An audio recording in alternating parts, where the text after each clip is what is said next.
Uh, I guess there are a number of sort of things that you could describe as open access journals. There are journals that are set up that, I mean, there's an example like language learning and technology, for example. I mean, that's been online and open and accessible to everybody since it began, before people started talking about kind of open access journals. And I suppose you also have, well, I mean, there are lots of things that I suppose are open access that act a bit like journals, but I guess you're also asking me about things like the new developments in terms of open access journals, where you've got an increasingly you've got publishers looking to sort of try and get around the problems that they're getting with, people are doing their own journals. But you've also got this system of gold and green journals as well that's coming on stream now, where if a university thinks an article is of a very high quality, then it pays the publisher on behalf of the academic to put their article in, and then it's open for anybody to look at. So the basic principle is that the government pays for, or the state or the people pay for higher education, they pay for research, so they expect the outcomes of research to be available, but they're going to grade them according to the quality. So that's what's happening. I don't know, in the UK particularly, but you're getting also at the same time you're getting a movement of people who are sort of developing their own access journals sort of in parallel to the publisher. So there are a number of things that are going on. There are the ones that have always been open access, and they've often started as a small interested group of people who set it up, and they often get sponsorship to do that, often from universities. There are movements in the publishing world to make material more open, and that's being driven by governments and research organisations. And then there's the more sort of general movement in open access as well.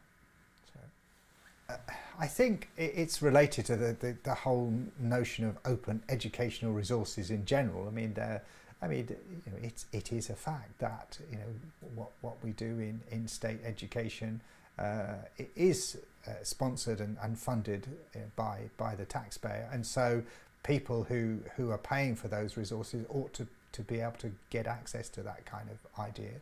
But as well as that, I think there's a kind of, I don't know, philosophical or ethical dimension to it as well. So it's also about trying to reach out to communities where they don't necessarily have the same level of access to information, and to provide them with access at no cost, because access to an academic journal is expensive, and it means that there's a barrier put up to people who genuinely want to access information.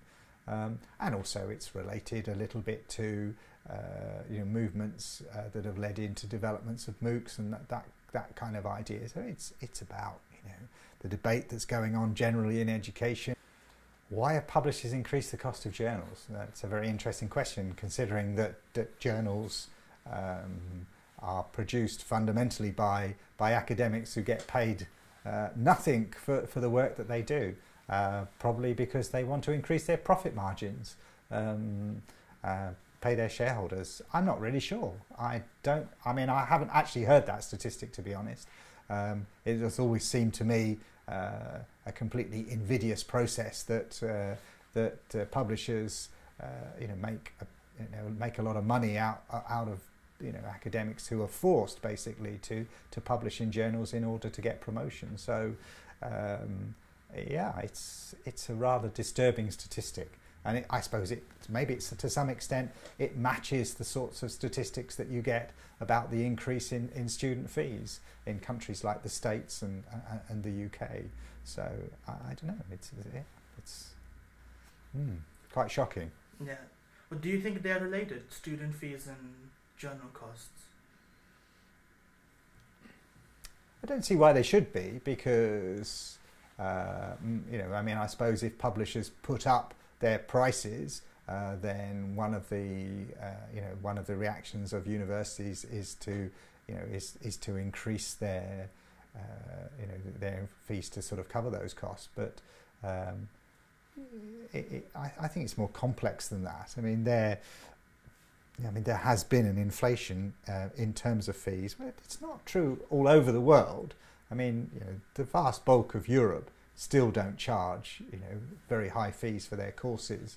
I mean, it's mainly North America that has always kind of had this, you know, escalation of fees, particularly in the, you know, elite universities, and the UK for some reason has gone, you know, carried on, or, you know, joined in with that idea. And it's about sort of shifting of funding away from you know, sort of general taxes to the people who are seen to benefit directly from those kinds of processes. So I'm not sure why sort of specifically publishers would be doing that. But I think there are lots of issues around the way that, you know, venture capital is moving into education and trying to make money out of it, and that tends to put costs up, although they always argue that it doesn't. So, yeah. So I can tell from your responses that you're very much in favour of open access. Would that be accurate? I'm generally in favour of it. What I'm not in favour of is the idea that, you know, that people should be expected to do things for free. You know, I mean, you have to have a mechanism by which it's equitable. So, you know, if somebody produces something and somebody consumes it, then there has to be a relationship so that, you know, everybody can benefit. But I don't agree with, you know, the massive increases of fees that are going on currently.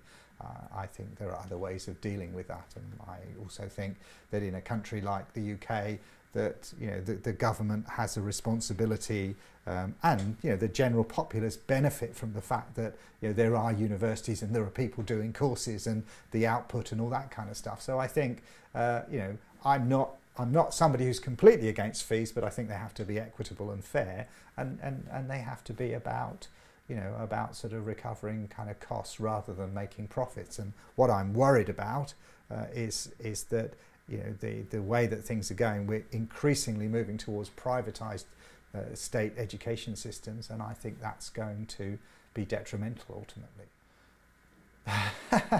What would be the main argument against open access journals? I don't think there are any sort of justifiable arguments, really. I think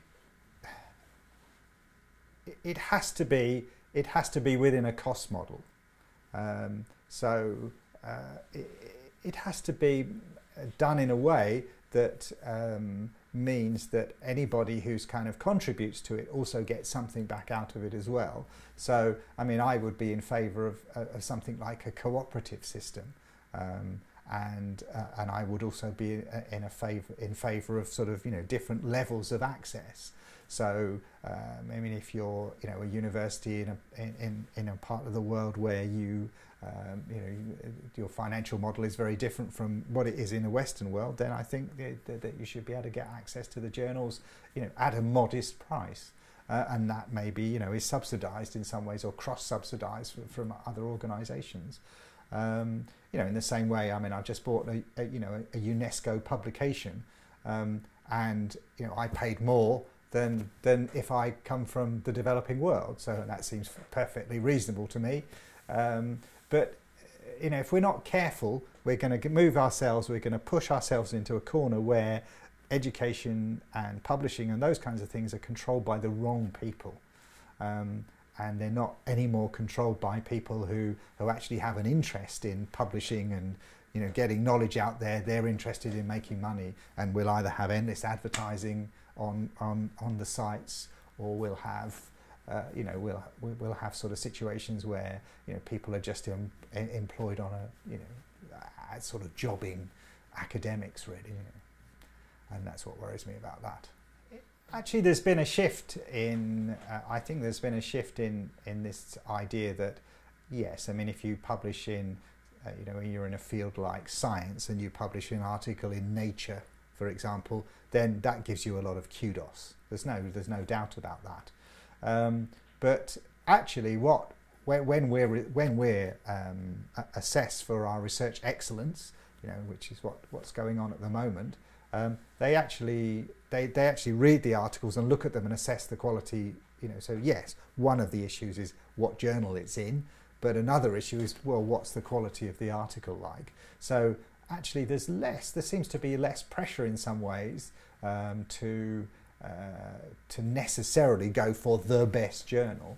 But of course, everybody would like to do that. It's like anything, it's like, you want to be an athlete. What do you look for? You look to win the Olympics, So those things have value in society, and they also help your promotion. If you want to get a better job within the university, then if you're publishing in the right journal and winning the right contract and have the right friends, then those things make a difference. It's like the rest of life.